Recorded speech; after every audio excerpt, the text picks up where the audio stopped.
Rasmi mchezo wa nyumbani wa fainali katika kombe la shirikisho barani Afrika, yani CAF Confederation Cup, kati ya klabu ya Simba Sports dhidi ya klabu ya RS Berkane utapigwa katika dimba la Benjamin Mkapa.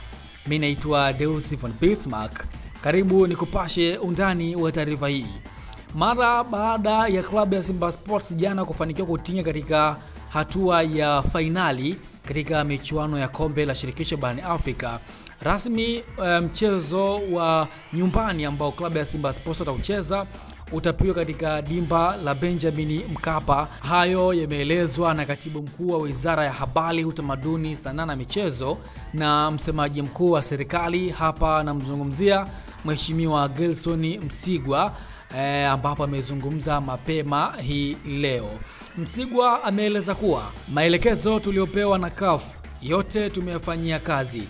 Uwanja wetu sasa hivi tumeshauwezesha kuwa na uwezo wa kutoa maji kwa haraka zaidi kuliko ulivyokuwa kabla.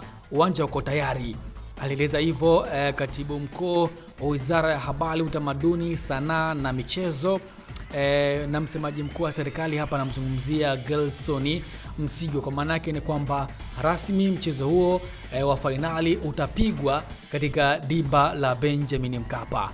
Mimi naitwa Deus von Bismarck. Tuandikie maoni yako hapo kwenye upande wa comments. Maelekezo tuliopewa na CAF yote tumeyafanyia kazi. Uwanja wetu kwa sasa hivi tumeshauwezesha kuwa na uwezo wa kuondoa maji kwa haraka zaidi kuliko ilivyokuwa kabla. Tumeboresha nyasi, tumeleta wataalamu kutoka nje ya nchi, wameungana na wataalamu wetu, wamefanya kazi kubwa katika kipindi kifupi, na kazi hii iko ukingoni. Uwanja uko tayari. Kwa hiyo tutawasubiri CAF, labda kuwe na sababu nyingine, lakini kwa maana ya ile changamoto iliyojitokeza kwenye mechi iliyopita, hiyo changamoto kwa sasa haipo tena.